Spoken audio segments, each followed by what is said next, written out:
Yo, what's up? How cool is this? I'm legit now. I have a sweet startup screen, so when I'm getting set up, you don't have to watch me awkwardly fumble about. How are the audio levels? Is this work well? Type in the chat. Is the back? Can you hear background music? Is that annoying? Is it too loud?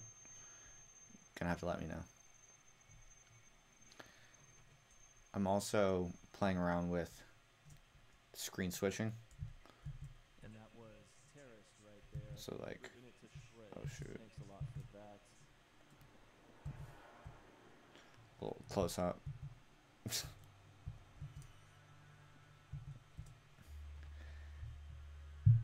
So levels are good. By the way, folks, the song request now works, so it's all hooked up. So if you want to request a song, it will play through my computer and into the stream. All you have to do is type exclamation point song space the word request and then put in a link to a YouTube video that's a song and it'll add it to the playlist. So it's pretty sweet. Um all right. I'm kind of messing around with all the settings, so if there's anything messed up at any point, just type in the chat. I know it's 2 in the morning. I'm just getting obsessed with this. Well, okay, so let's jump right in then. The reason I'm streaming the second time today is because um, I just read this article about this guy Ice Poseidon, who's I guess a major streamer. It sounds like he's one of the biggest streamers. Um, I don't know about the copyright question. That's a good question. I think it's under fair use. I don't really know how it works. I guess we'll just find out by trial and error. But this guy Ice Poseidon is basically like a full-time streamer, professional streamer, and I read this interview with him by Adrian Chen. I think it was at Wired magazine, and it was just so fascinating because basically he does it almost all the time, like almost 24/7. Every single thing he does, basically, he streams, and I'm like, that sounds kind of fun, and he makes mad money too. So I'm sort of like, you know, I'm already so talkative all the time, and I really like having this little system to just get on the mic and share what I'm thinking and feeling. So I'm like, I'm actually pretty naturally drawn to this, and some people are into it. So I'm sort of like, well, damn, if people are doing this full time, I don't see any reason why I couldn't possibly be that type of person. So I'm like, interesting, intrigued. So that was why I just randomly got up off the couch and live streamed my trip to the grocery store, just as a little experiment. And now, after that, I'm sort of like sitting here at midnight in these hours of the night where I'm usually not very productive, but also not ready to go to sleep. And I'm like, well, let's stream some more. Why not? So that's when I decided to set up some nicer features. I've been meaning to do this for a while, but it's time consuming. Oh, the audio and video aren't synced up. Okay, thanks for that, Antoine. I gotta look into that. I sort of think my computer might not be fast enough or something to process all that I'm trying to put through it. If anyone has any knowledge about, I'm using OBS. So if anyone knows why there's audio lag, let me know.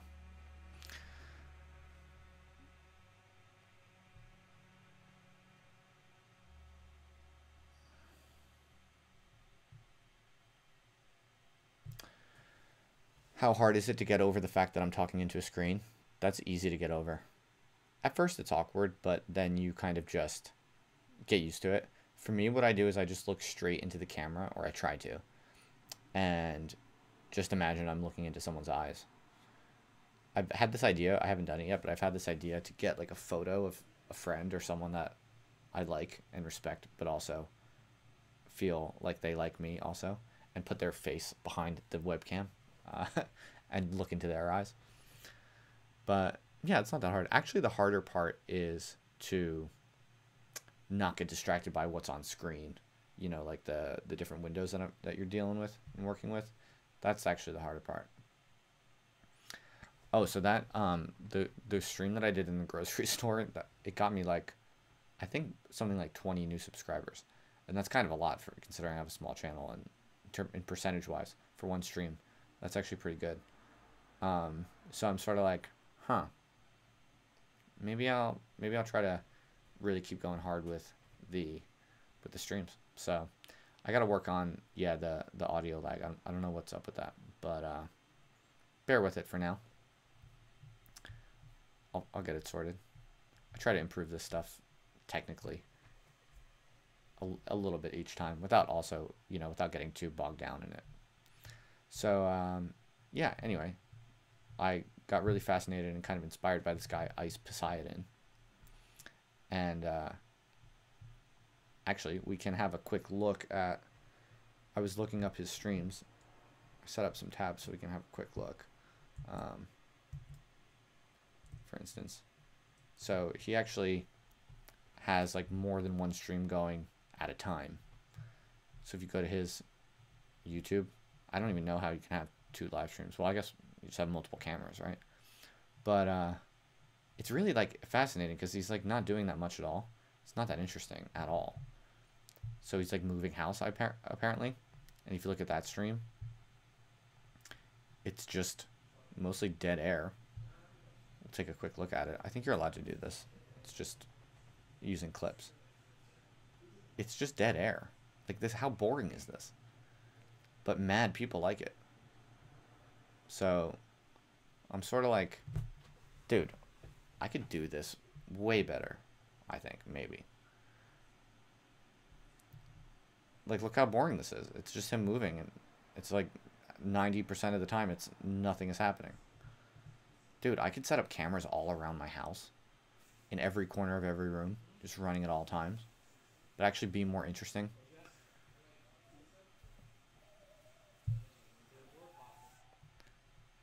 If you look at his other stream, you see what's going on. I think you're allowed to do this. I hope I'm not going to get like in trouble on YouTube.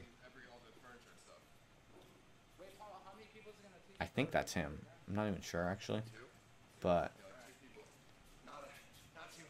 he's got an entourage. That's the thing, people. This is a major issue for my streaming career. I need an entourage, big time. I need to find a way I can get people in IRL to like kind of do stuff with me, who don't mind being on camera. The thing is that, what the fuck is this song?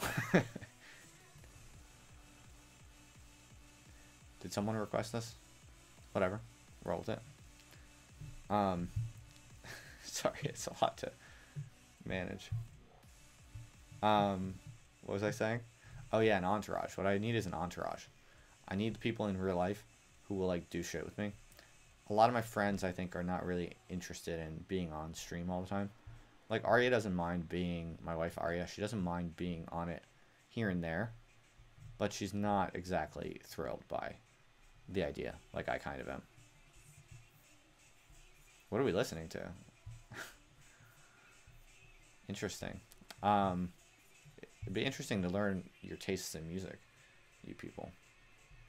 So anyway, yeah, that's why I got into streaming hard today, because I read that article about Ice Poseidon, and I'm like, bitch, please, I can do that shit. And here I am getting after it. But also, in other news, as always, you know, I got some haters on the interwebs. No surprise there. Happens all the time. But I thought, you know, you don't want to feed the trolls, but then again, you know, it's fun to have something to respond to. And sometimes you do just want to feed the trolls. Because here's what a lot of people don't understand. The trolls, they feed you if you know how to think about them correctly. if you think about them incorrectly, they can pull you down very, very rapidly into a pit of resentful, time-wasting, despair-filled blabbering. But if you think about them appropriately, then trolls can be some of your best friends. Because really, they do give you motivation. They spark in you a desire to type something up or speak something out. And as long as you don't let that bring out the worst in you and bring out the cheapest, dumbest, most base instincts and thoughts, then that's valuable energy. Like basically anything that happens on a daily basis that makes you feel moved to put something out into the world, that's a useful thing. You know, because a lot of people just don't have it's I mean, this happens to me all the time. Like some days you just don't feel like writing anything, or you don't feel like saying anything. You don't feel like bringing anything new or good into the world, because creating things is hard generally. You know, even stupid shit, it requires labor and effort at some level.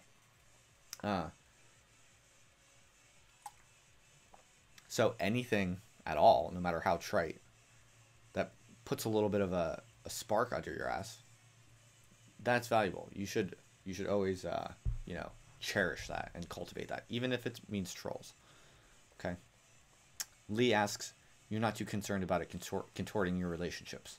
It seemed a common theme in that article." Yeah, definitely. I'm very worried about that for sure, potentially. I mean, right now I'm not worried at all, because I don't have such like a massive audience, and there's no like money involved in it for me at this point or anything like that. So the pressures are all quite weak. But yeah, if one were to find oneself with that kind of audience and that kind of situation that Ice Poseidon is in, shit can get super crazy. It can fuck with your head hardcore for sure. But then again, I think that actually, I feel very based. I think I have a very strong understanding of, and just intuitive sense of, you know, the contemporary digital political economy and the psychological aspects of, you know, just the absolute hellscape that contemporary digital life is. I feel like I have a pretty strong command on all of that, and I'm quite cautious, and I could be wrong for sure, but my point is just that I think compared to the average person or even the average streamer, my sense is that I feel fairly out in front of those risks.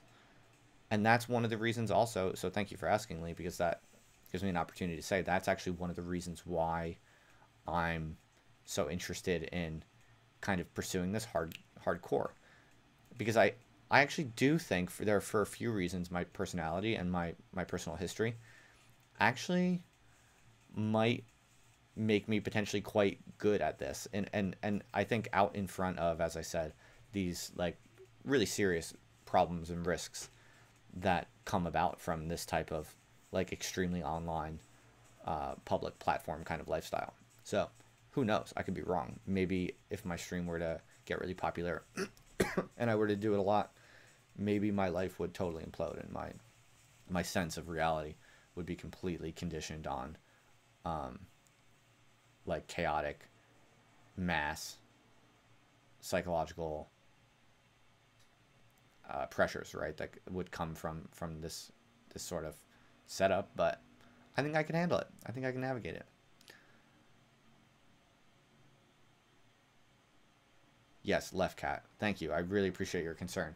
But as I'm saying, I think I'm on top of this. I think I can do it. Here's the thing. A lot of people are extremely online.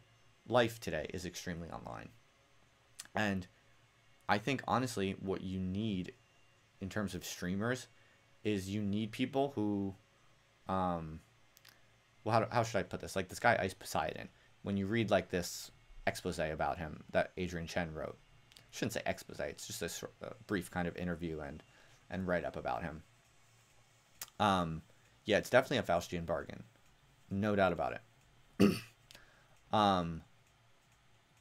But if you look at the people who are doing it, like a lot of these people are, you know, they're kind of like accidental streamers in some sense. Like they come at it from something else. Like, you know, they're gamers. Like they really like gaming or whatever. Like this is also new, basically, is what I'm getting at. And that the idea of being a less streamer with like a massive audience, having like fucking thousands of people on a daily basis telling you what they think and telling you what to do and trying to shape you as a mass hive mind, like that's such a completely new phenomenon that the people who are doing it right now are more or less just kind of finding themselves in this totally new space, more or less accidentally.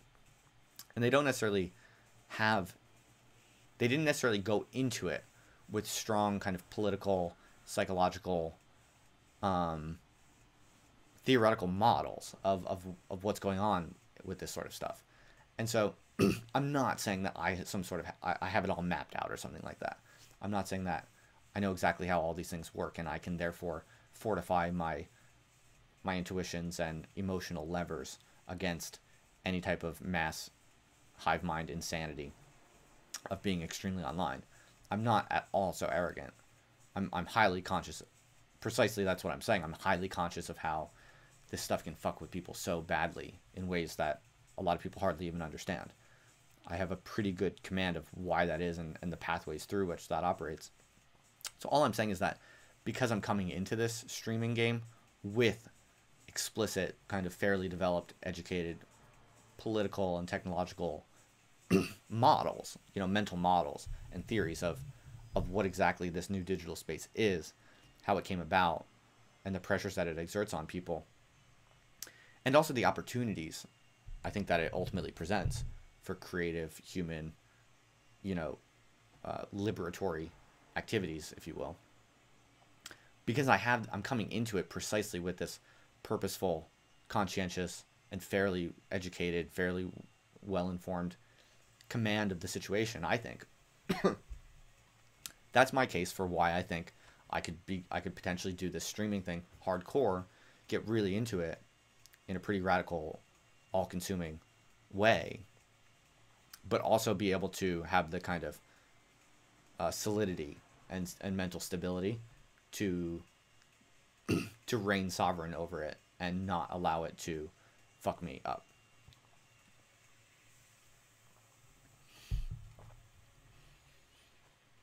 That's my little spiel on that. Left Cat, I'm not sure if you agree.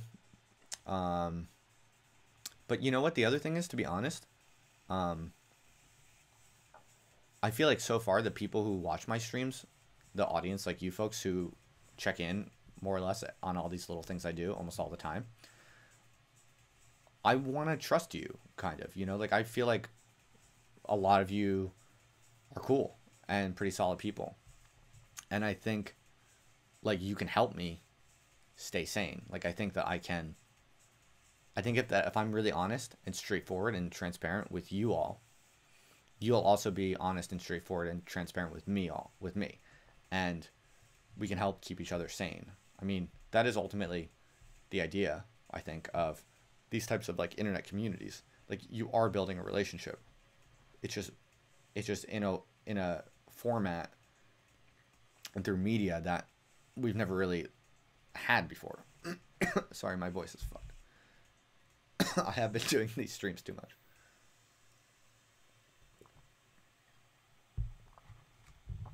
No, I'm definitely not saying I'm better at it.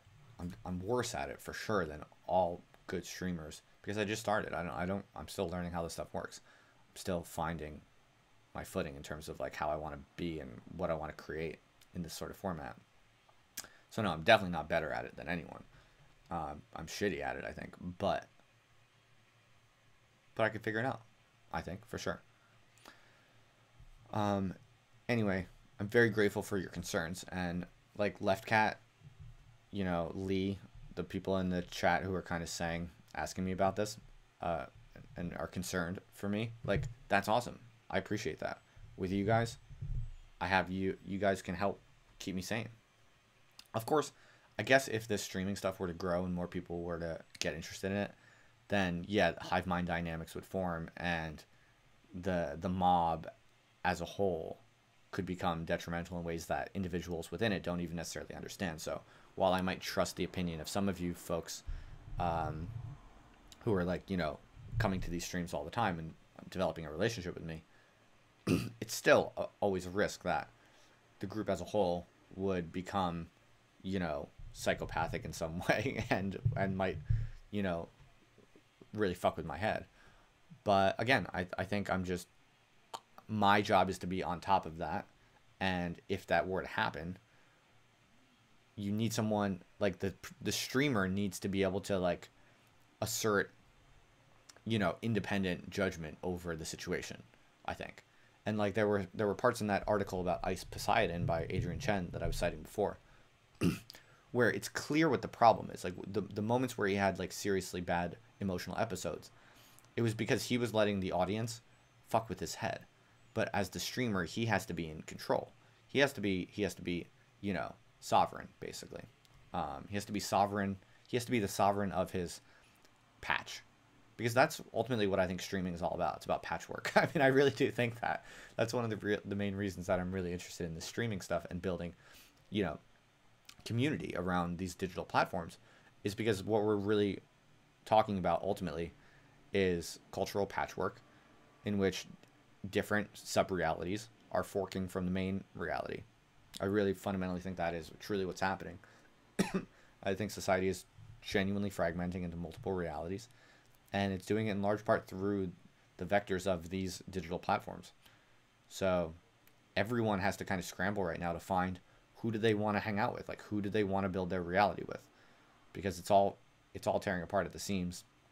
And if you have any chance of navigating the next few years with any type of mental and ethical stability, it's going to be because you found people that you find to be consistent with your liberation, or whatever you want to call it. You found people that are interested in ideas and themes and ways of looking at the world that empower you, basically. That's like a corny, self-help kind of way to put it.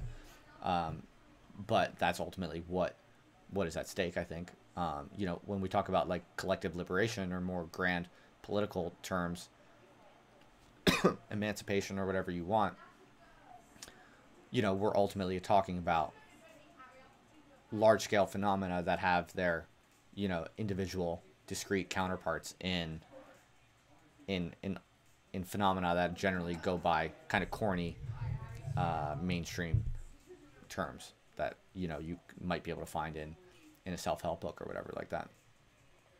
But radical politics and genuine liberatory, political theory and political activism or whatever has done itself an extraordinary disservice by shitting on, the self-help industry and shit like that. Like, no doubt the self-help industry is filled with all kinds of really superficial bullshit that's just designed to make money for the person selling it, no doubt. But also, any genuine political project that's seeking to like advance the interests or the potential of large numbers of people towards like a higher form of collective life would obviously have to absorb and take very seriously and fully integrate all the knowledge currently available about how people can actually help themselves. That was a bit of a tangent. See, NN in the chat says that my content is so different that there's no way I would encounter the same problems. So I appreciate that. And I think there might be a grain of truth to that, but also I need to stay modest. And it's always best to kind of imagine that I would be vulnerable to all the same problems. But yes, I'm with you that I'm hopeful that I think what I'm doing is maybe a little bit less vulnerable to to this sort of problem than what other people are doing on streams. With big brain sentences, you're not going to attract normies. That's fine. I'm not trying to attract normies. There's a large number of non-normies out there.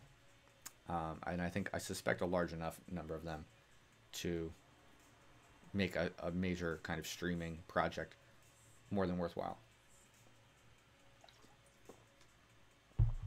It is a Faustian bargain. That is true.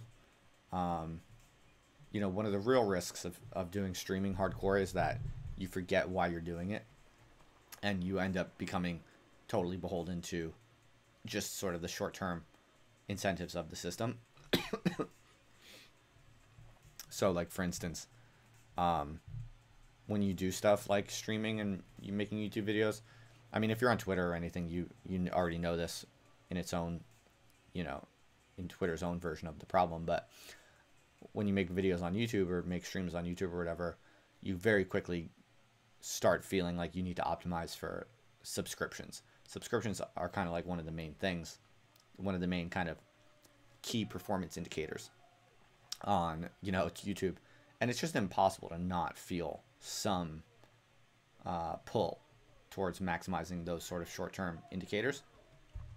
And it's very easy for people to become totally obsessed with that and lose sight of what they're actually trying to do. But not me, bitch, because I know exactly what I'm trying to do. And I'm just not going to forget it. What am I trying to do, you ask? Why, thank you. I'm trying to say the full and complete truth of everything I think and know. That's all. That's what I want to do. I'm not saying that I know the truth or that I have the truth or something like that.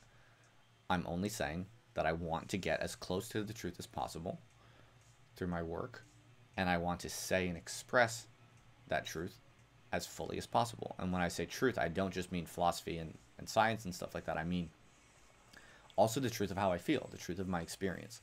I want to put that into the public as fully and completely, and also as elegantly and productively or generatively as possible. And what I mean by that is I want to put it in a way that is real and that connects with people and that genuinely, you know, transmits the feeling and the true content of the signals that I'm feeling and that I'm formulating in my own experience. I want to get that through in a high fidelity way, basically, in a way that other people find useful and beautiful and inspiring and all kinds of good shit. That's what I want to do to the maximum of my ability. That's why I became an academic. That's why I got into the intellectual life. That's all I've ever wanted to do. That's all everything I do is all about. And so that's why I'm on all these fucking platforms playing around like crazy, because it's all just so many inroads to constituting oneself as a public person, and it's also many ways to contribute the content of what you think and feel into a larger shared, you know, public contribution of some kind. You know, I don't think that everything I say is contributing some sort of like major value, but I do think that it all adds up, and I think that it's a difficult long-term project where you're constantly kind of chipping away at little pieces of the human experience, trying to kind of piece things together. And in the process, you're going to throw a lot of spaghetti at the wall, and a lot of that spaghetti is going to fall off, and it should fall off. You should let it fall off. You should scrape it off even, but some of that spaghetti should stick. And if you throw enough spaghetti at the wall for long enough, and you have the discernment to peel off what's shitty and leave what's good, that I think is the best way to do it. Then you'll ultimately get the fullest picture that you're capable of making, I think. Man, my voice really is fucking burning out. I thought it recovered, but I guess sorry. It must be pretty painful to listen to. Yes, Left Cat, you're right. I can't trust people from the internet to keep me sane. But those of you that are good and that seem reliable and stick with me and talk with me frequently, if I, you know, you can sometimes trust some people's character more than others from repeated interaction. So, have I read Strangers to Ourselves? No, I haven't, I'm afraid. It might be worth a look at it with extremely online pursuit. Thanks, Lee. I will indeed look at that. I haven't heard of it, actually. If I do read it, I'll let you know. Oh, right. Okay, so moving on. That was a nice little diatribe I gave, but I had just a few agenda points, and then I'll probably let my voice rest for the rest of the evening. I was originally talking about how trolls can be used in productive ways. So yeah, if you have people on the internet who will always give you shit for things you do, that's actually it's a real gift. It really is a gift. One, just because it means someone's paying attention to something, and the negative energy that they send you can be kind of harnessed and reversed.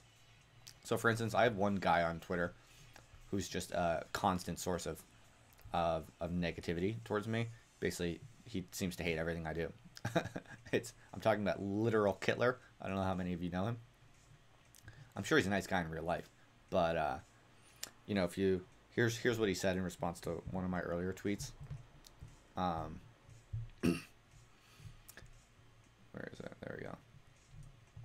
I said, if I had to choose between being a cuck bureaucrat educator or a shameless IRL live streamer, I think you know which one I'd choose.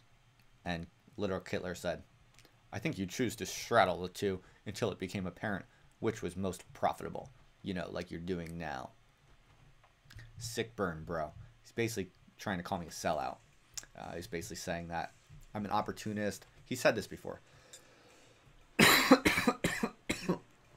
I've heard this critique from him a few times, that I'm just like power hungry opportunist, doing anything or saying anything that will, I don't know, get me money or fame or women or something. I don't know what exactly his mental model is, but it's quite funny because it really couldn't be, well,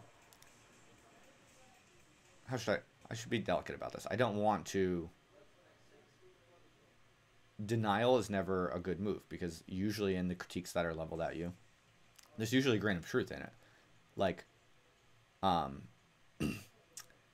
I making some calculations about what different things in my life might lead to profitable, meaning like sustainable, financially reasonable outcomes?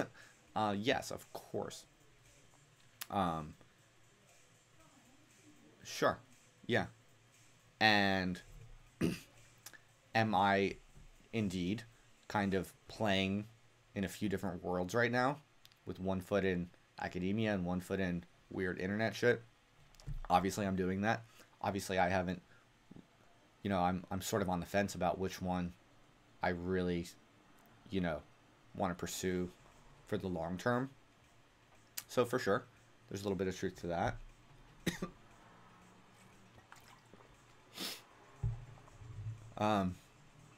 But ultimately, what I'm really interested in is how can I set up my life to be maximally empowered, to seek the truth, and to speak the truth along the lines I explained just a minute ago in a way that's most autonomous and empowered for the long term. So really, you know, what I'm really trying to optimize personally is autonomy, precisely autonomy from kind of economic calculations. So that's always been what I'm about. I mean, look, people who want money don't go into academia. Like people with PhDs who can do a lot of high level shit can almost always make more money outside of academia doing something. So the fact that I'm in academia is one data point suggesting I'm not trying to optimize for profitability generally. But a second point is, for me, it's just a matter of, okay, everyone has to make some money to survive. What is the best way that you can make for yourself to make that money in a way that is minimally painful and that gives you the maximum amount of free time and energy and motivation to do what you most are interested in, what you most believe in? That's all there is to it. And so sometimes, in other words, sometimes to minimize the role of profit seeking in your life and to minimize, you know, the bias and complicity and confusion that is caused by having to survive under market pressures. If you really want to free yourself from market pressures, ironically, you kind of have to think about, okay, what is the most efficient way for me to make the largest amount of money possible in the quickest, easiest way? Because if you can do that, then you can be maximally free from, you know, reflections on and strategic calculations on profitability. So that's I'm definitely thinking about, you know, the financial sustainability and the relative financial rewards of different types of paths that my life could take. Definitely, I'm thinking hard about that for sure. And I am somewhat hedging my bets. I mean, look. I mean, the other reason that's a ridiculous kind of critique is because I don't think like streaming on the internet or making YouTube videos is a particularly easy way to make a large sum of money. I mean, these things are all described by power laws. There's a small number of people who make a lot of money doing things like YouTube, but the overwhelming majority of people on YouTube or bloggers or whatever make no money. So it's very, very strange. Like, critique. All of the stuff that I'm doing on the internet right now probably has realistically, it has a very small probability of ever becoming large enough to make a large sum of money. It could happen, and I'm playing with it, definitely with the kind of experimental mindset of like, that would be really funny and cool if that were to happen to me. But I think the honest, realistic truth is, you know, you would be pretty stupid if you were doing all of the stuff I'm doing with the hope of making money, because it just, the probability is like very, very low. So again, that's just a data point to say all the stuff I'm doing with, you know, blogging and podcasting and YouTube, whatever, it's because I have a deep, long-standing, genuine interest in constituting a meaningful and effective public intellectual contribution and presence. I do it for love. That's right, Jim Johnson. Do it for the love of the game, bitch. But haters on the internet I think don't even understand what it might be like to be genuinely moved for, like, you know, years and years of your life by just sincere, long-term, intrinsic motivations. So when they see someone working really hard on something, they're like, this motherfucker must have some sort of like profit angle he's working on. This motherfucker must be some opportunistic, you know, snake oil salesman. Like, resentful people who are just kind of lazy or stuck on something in their life, or for some reason just, you know, their life isn't working out the way they hoped it would, and they're generally kind of bitter and resentful people. I mean, there's lots of people like that. When they see someone who's just off on some line of flight, they're working really hard and things are rolling, and they're very, you know, enthusiastically contented by working really hard on something that they're interested in. When they see that, it's like they literally can't understand that maybe that person is just genuinely motivated for intrinsic purposes, and they're enjoying themselves, you know, trying to do something as fully as possible, that they're on some sort of vector that is genuine, and that is, you know, a kind of all-consuming, passionate dynamic. Like, that happens, and people should try to live their life in a way that they can find that type of thing. And the irony is that, like, when you're on that sort of vector, when you've just kind of found your range and you have some ideas you're working on, or whether it be a blog or YouTube or whatever the fuck it might be, you're kind of when you're up and running, you know, and you're kind of working on what you want to be working on at the rate you want to be, when you're kind of operating at the height of your powers in the way that you want to be, when you're up and running with that, the reality is you can only get to that by really not giving a fuck about things like profit and instrumental calculations. Like, that's something that people, I think, really still don't understand. And the reason that it's very confusing is because the reason it's really confusing, Left Cat, I see you, I hear you, it's cool, man, I got this. The reason it's so confusing is because there's this weird dialectic where when people are just doing what they intrinsically believe in, and they don't give a shit about profit and instrumental rewards, that makes them really effective. That makes them unique. It makes them interesting. It makes them highly attractive, and it makes them able to produce unique, valuable things that no one else can produce at a scale that no one else can produce. because precisely because they're locked into this sincere source of energy and motivation and power, which is intrinsic motivation.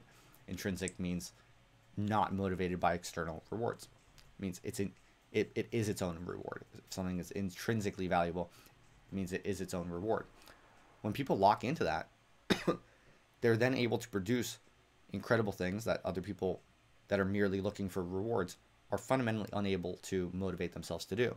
And so the irony is that intrinsically motivated people end up getting the most generous and successful external rewards, but that comes after the fact, and it's completely and almost necessarily a separate after the fact phenomenon that comes precisely because the initial project was non-instrumental.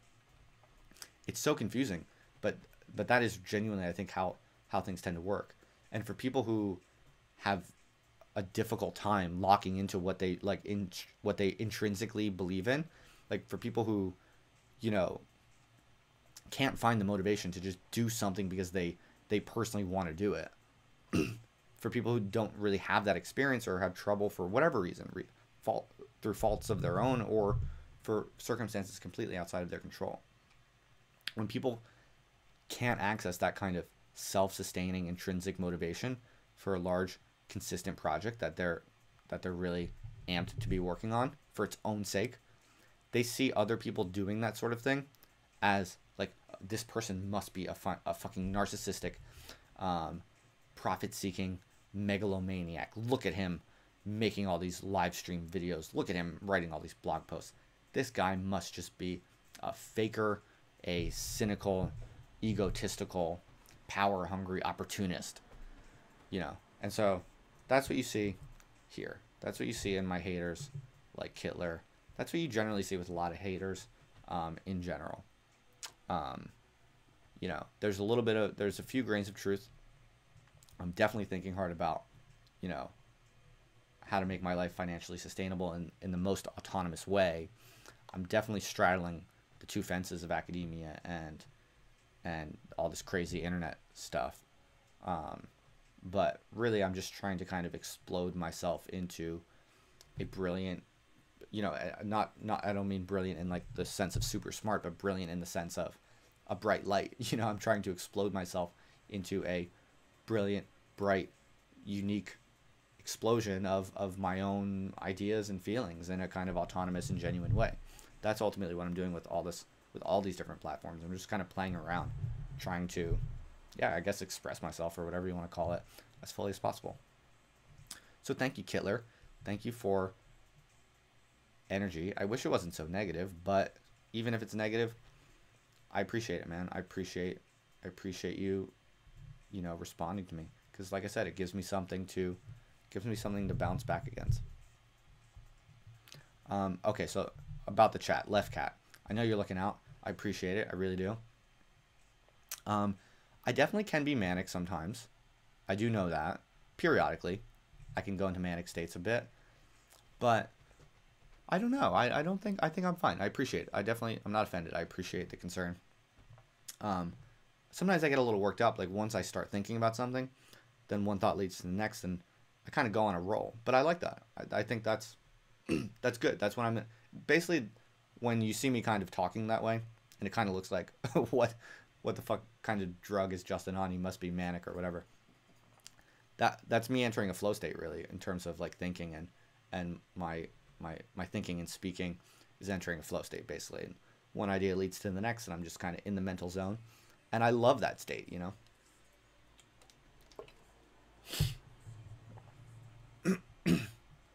Oh, Left Cat, you're not Kittler, are you? No way. So yeah, let's go back to screen. There we go. So yeah, I got this. I don't want to do.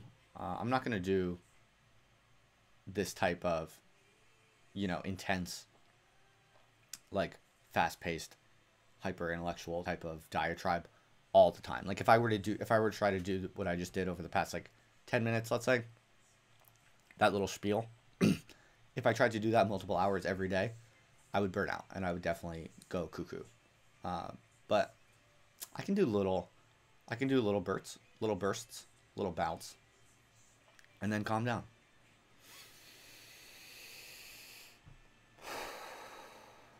Deep breaths. But you're right. I can be a little bit manic, so I appreciate you, looking out for that.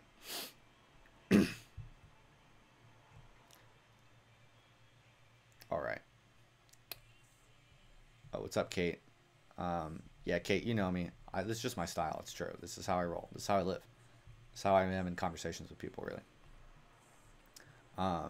The thing is that it's just, I don't have that many people to hang out with who I can kind of like run at full steam with, and that's one of the other reasons I'm so into this streaming stuff, is because, I can just fire up the stream and be however the fuck I want to be. If I want to talk about a bunch of high level shit at fast paced for 30 minutes, I can do it. If I want to just be sad or slow or whatever, I can do that too. And yeah, this is just, how I am. All right.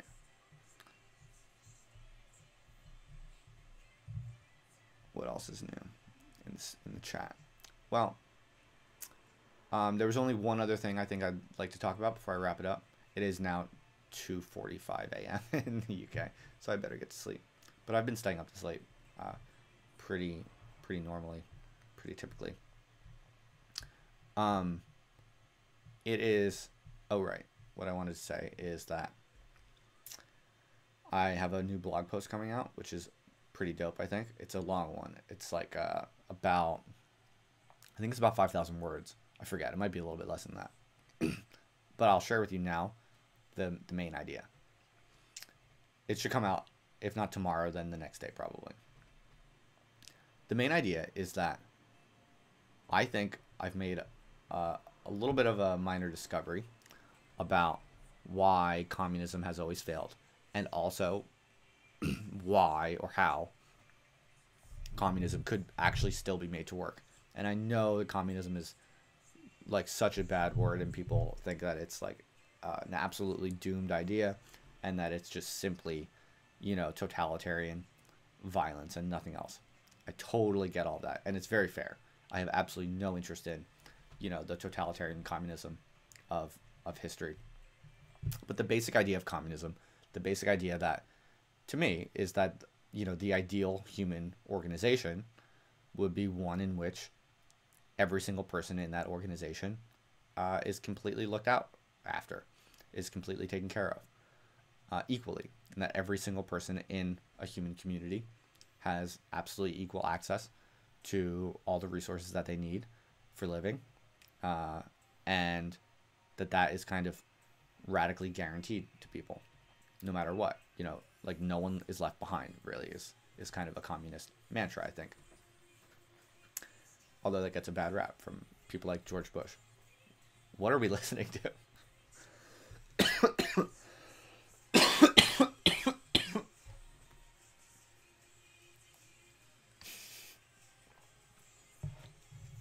So I'm still very passionately interested in that idea. I still believe that the ideal form of human organization is essentially a communist one, and that there is a kind of ethical obligation to figure out how human beings can look after each other in a radical and guaranteed way. I do think that it's an ethical obligation, really, to figure out how to have a human organization in which, in a radical way, absolutely no one is left behind. I do believe that. But of course, we know very well now all the problems associated with that. Generally, it's undeniable that capitalism is by far the most successful and productive form of human arrangements for, large numbers of people producing stuff and managing, individual liberties and stuff like that. No doubt. It's been absolutely the best so far. So no complaints there, compared to like communism as we know it in all of its previous forms. Having said that, I think I solved one riddle in all of this, and it is as follows. My hypothesis is that there's a key ingredient to have a functional working communism, and that is that every person has relatively accurate valuation of the other people's character. So that's kind of a complicated idea, and I spell it out in much greater detail in the essay. But the basic idea is that the group has to have a generally accurate shared perception of individuals' strengths and weaknesses, both in terms of abilities, but also in terms of their ethical conduct. Another way to think about this proposition is to say that communism works, but only if lying is not possible, or if there are social institutions or mechanisms that tend to guarantee that individuals' characters are not only well known and kind of more or less well measured, but that knowledge is fairly well distributed throughout the other members of the community. So that might sound obscure or very technical, or why would social knowledge of individual characters be so, crucial to making communism possible? Well, a few data points in favor of that. Well, before I give the data points, let me tell you a little bit more about the rationale. The rationale is basically that the ideal form of practical communism would basically be aristocratic communism. So, like, some of you might be familiar with the idea of noblesse oblige, which is basically an old school kind of aristocratic idea of, the nobility generally was understood to have obligations to take care of people, right? So back in the aristocratic times when, there were noble families, noble classes, an official noble class, those people had a lot of privileges, and they had a very, leisurely lifestyle that was guaranteed to them, by the political structures of the time. But there were real responsibilities that came along with that aristocratic leisure. And it involved things like, giving money to the poor and that sort of stuff. That was part of the deal. That was part of the game. That was part of the aristocratic model. Was that the aristocrats, because they're kind of noble people, because they have better manners and they have higher ideals and, they're a stronger character or whatever, because of all of those things, they were expected to take care of the people who perhaps were not so blessed with such good character and such valuable traits or whatever that they had. So that was part of the aristocratic deal. And basically, my insight is largely kind of based on this idea that there's a functional relationship basically between aristocracy and communism. That if you want to really have a system where the people at the bottom are genuinely taken care of, you have to also, as a necessary kind of functional requirement of that, the people at the top, in terms of character, in terms of productive ability, they have to also be recognized as such. And so it's like people at the bottom deserve absolute dignity, and they deserve to have their, their survival and dignity, guaranteed by the social whole. But we have to, as a whole, also be radically honest about their failures, about their weaknesses, about why they're at the bottom. And then we also have to be radically honest about why the people at the top are at the top.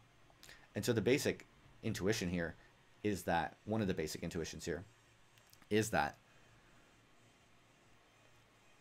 in a society where the people at the top are valued for having traits and skills and noble ethical, conduct that is genuinely, like, very admirable, when those people at the top with those skills and traits receive social admiration, when they actually go out into their community or their neighborhood or whatever, and all the people around them actually admire them for those traits, they're actually, the social value that they receive, the social respect that they receive, their experience of being valued by others is fairly well calibrated with their actual objective offering to the world, to their, their qualities and traits. That incentivizes them to actually invest in taking care of the people at the bottom of that society. Those aristocrats, those people with, aristocrat is one way of putting it, but we can just think about those people as people that are relatively blessed with certain traits that are generally better or lead to positive outcomes or whatever, however you want to frame that.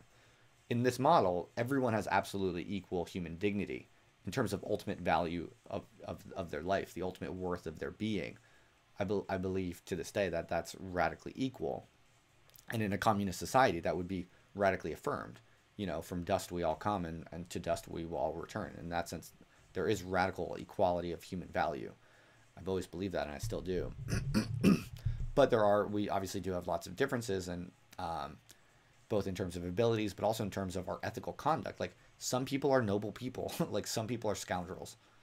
Whether that's genetic or it's socially conditioned, you can debate that, and that's fine. But there are significant differences across the board, right? So the basic idea is that if you want the highly productive people to give their money to supporting the people who can't support themselves, an absolute key requirement for that is that the society itself, or the community or organization, or whatever level of analysis you want to pitch this at, that community, that human community as a whole, tends to have accurate, calibrated valuations of the different individuals, and that everyone more or less kind of expresses those valuations. So my belief, basically, and this is the argument that I develop in this essay that'll come out in the next few days. This noise music you're playing is like does not help me finish these long thoughts. But that's okay. Whatever you like, it's fine. I'm gonna have to I'm gonna have to mess with the settings to only allow music that I like. That's okay though for now. Yeah, that's the basic kind of theoretical wager of this essay I've written, and I spell that all out in much greater detail, like why I think that is the case, why I think that's a reasonable expectation. Okay, this is so painful. I can skip, right? There we go. So I spell that out in much greater detail, and I can give you a kind of foreshadowing of the arguments that I make. Well, one is just that the bad forms of communism that everyone kind of knows about, that have made communism so infamous, though, totalitarian communism really only emerges in response to, or at the same time as, the collapse of the nobility, right? And so that's one data point it's actually two data points, because it's both in aristocratic contexts, there was actually fairly robust and functional forms of quite massive, often sometimes quite massive redistribution or communism under the aristocratic model. So that's kind of broadly one data point. Is just the phenomenon of noblesse oblige in history, that there is a kind of natural functional relationship between aristocracy and generous redistribution. That's data point one. Data point two is kind of the opposite of that, which is that as the nobilities imploded, that's when communism, it was only when nobilities were collapsing, it was only as the aristocratic structure was collapsing, that communism as this kind of violent, insane, genocidal perversion arose in its modern sense. Okay, so it's kind of the same data point, but different periods or times and places. And yeah, the other main kind of data in favor of this argument I've made is that, is that an aggressive bot? Okay, I'll change the settings. I'll make it less frequent, I guess, if that's what you're suggesting. Thank you. The other data point is basically just that if you actually look at people today who call themselves communist activists or whatever, well, guess what one highly correlated trait is? Guess one highly correlated attitude or position correlated with the stance of being an explicit communist today. Meaning, if you look at people who identify as explicit communists today, what's one highly likely fact about them? Well, it's that they generally deny certain human differences. So the fact that they're also almost universally failing to actually create any type of communist system, let alone, not even a patch, not even, the fact that communist activists today, there are people out there who are like trying to, organize communism, and they're not really able to sustain, build or sustain even a small functional patch of like really operating communism. So maybe that has something to do with the fact that they're almost by definition today,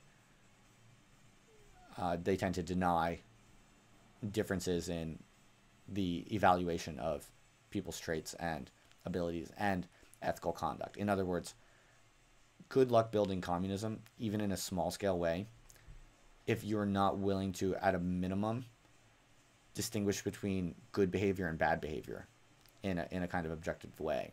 If every form of laziness and every form of, ethical laxity can just be blamed on all different types of like structural factors, and you're never really willing to say like, okay, this person I'm working with has bad ethical conduct, and this person is more noble. Like if you're not willing to make these sorts of distinctions between like highly skilled, productive people and or highly, ethically noble people, and you're not able to say, okay, that's this group, these people go in that group, and then there's also this group of people who are just lazy, or there's this other group of people who are just stupid, or there's this other group of people who are just generally kind of shifty scoundrel people.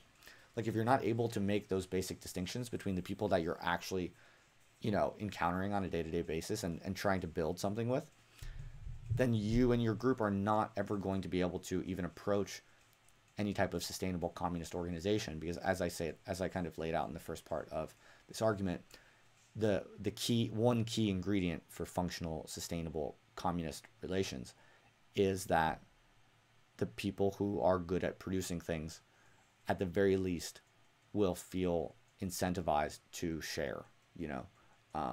Yeah, you can try to force them to, but that not only is increasingly impractical, because those people are, light years beyond everyone else in terms of their, economic and technological capacities, but it's also that's how you go down the insane genocidal path. Like so as long as your model of communism has anything to do with like forcing people to do anything, it's a non-starter. Like that's a bad move. You're doomed.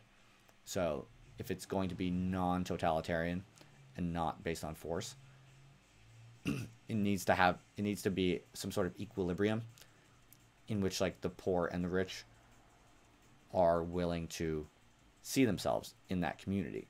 And so the what I'm calling kind of aristocratic communism is, I think, one real solution. It's a one real way to actually have true communism, where the people at the bottom are genuinely taken care of in a radical way, but also the people at the top are, they receive some respect that they deserve for the skills and traits that they maybe do have, objectively. That's the pitch. What do you think?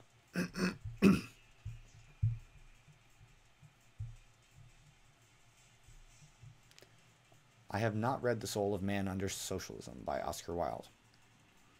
Am I just talking about patchwork? I am talking about patchwork in part. I'm interested in building a communist patch. I'm interested in theorizing the possibility of communism as something that small groups, or then potentially large groups also, but at the very least small groups, can engineer. Oh man, I really am doing these streams too much.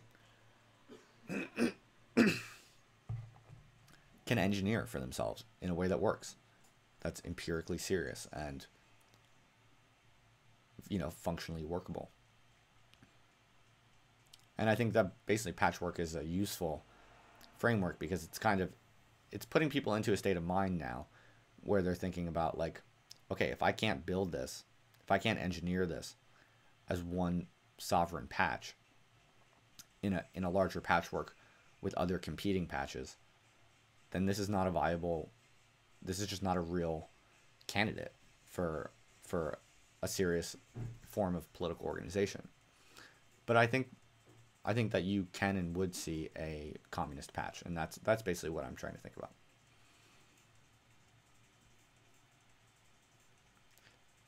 Yeah, this definitely does tie with Christianity for sure. This is definitely a very, I think this is not explicitly, but it's implicitly quite a Christian vision. I think I haven't it all worked out, that part of it. It's all totally implicit and subconscious or whatever, but there's definitely something there, I think, for sure.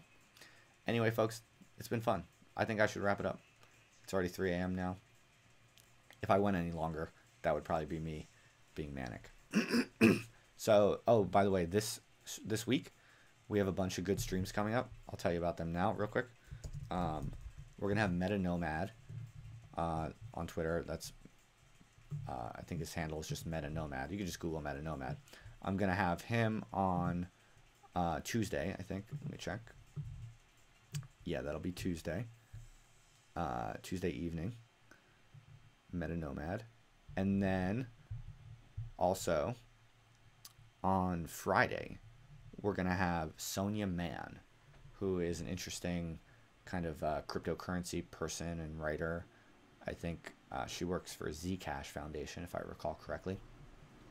And she's got a lot of interesting ideas. She's very active on Twitter.